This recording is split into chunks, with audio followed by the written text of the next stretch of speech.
Welcome to Compassionate Mediation Tools for Your Practice Now. I'm Linda Kroll. I'm a therapist, mediator, and attorney. And I got into this idea for compassionate mediation because I really like the idea of happy relationships. And there aren't always the kind of self-led relationships that we need to promote. But what we do is we offer our clients a new way to communicate so that they can really their highest and best self with compassion and understanding. And with that, there's a sense of forgiveness for your partner and yourself, empathy, and be kind to your inner child. Who's it for? What is it? When do you use it? How do you use it? We're going to cover all that today. But I want to remind you that it helps an individual as well as a couple, and it's good for marriage counseling. So if they're happy and hopeful, they can learn a better way to communicate. If they're unhappy and stuck, we can look at their limiting beliefs or what stories their parts hold and help them get past stuck. If they're divided in wanting to stay or go, and that could either be the couple that's divided or a person that's divided, because you know how it is. Sometimes you think you want to stay and other times you think you want to go and you can't decide. So it helps us help all those parts of our clients. It helps people that are separated and navigating their way through the separation. If they're in the middle of a divorce, I've helped people that have been able to relate to their higher self with compassion and empathy for their partner and switch the whole energy of their divorce into a much peaceful and respectful restructuring of their family. And it helps people post-divorce because, as you know, our clients come in with wounds from the past, and sometimes this training and what you offer them can help put it into a different perspective where they actually can forgive themselves and their partner and move on to a new post-divorce relationship that's much more self-led.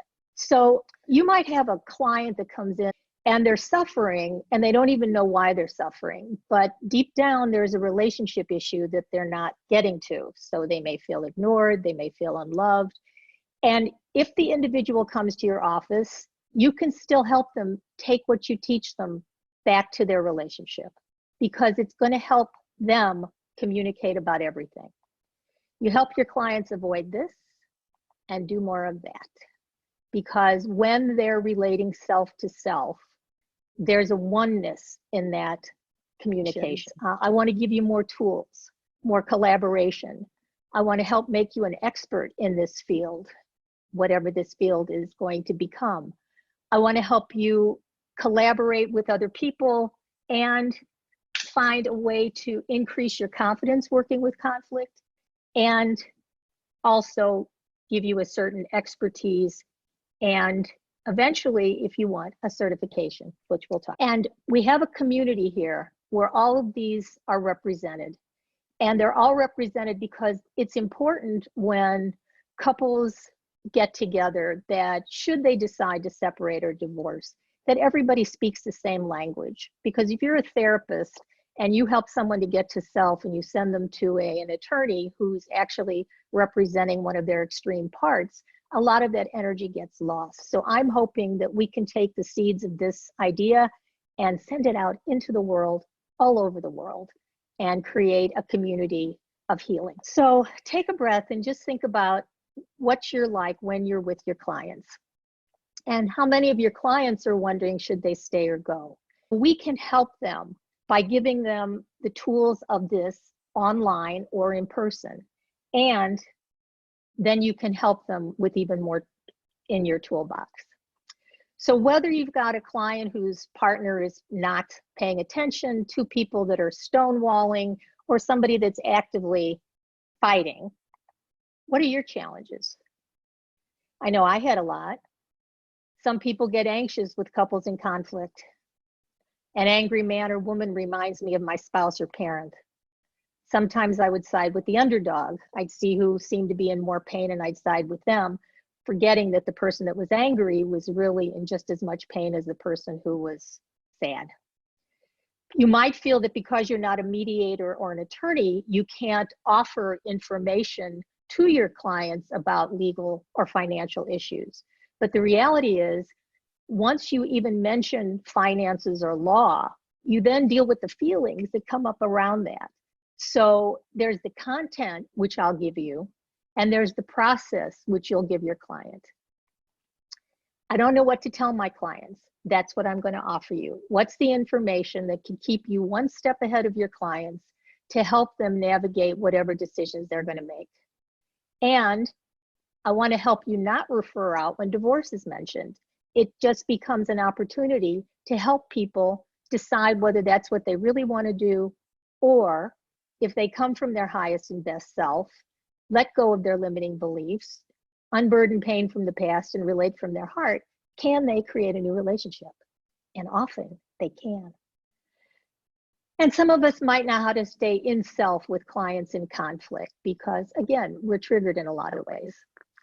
So my hope is you'll find one or more tools you can take with you today and have one or more clients who can benefit. I'd like to make sure you get all your questions answered, so don't be afraid to ask them. I'd love to meet all your needs. My codependent part wants to meet all your needs, and I hope you'll want to learn more. So what we're going to cover is the introduction to compassionate mediation, how I have a self and parts conversation with my clients. I'm going to give you the overview of what a first session would look like, and there's a meditation and a question and answer co-creation of whatever you need to know. In session 2, we're going to follow the Miracle of Empathy handout, how to help people explore their options, how to stay ahead with legal and financial information you can offer them, and again, whatever questions you have. Few tools of compassionate mediation are listed here, so you'll have them to use as you desire.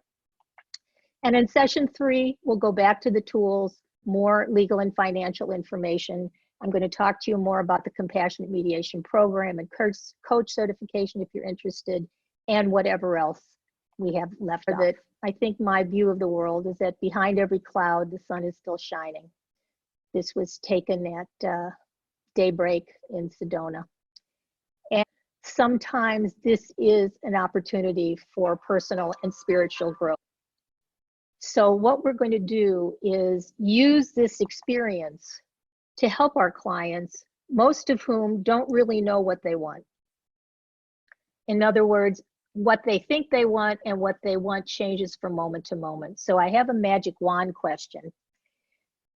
And as a therapist and a mediator, when someone comes to my office, they may not know why they're there.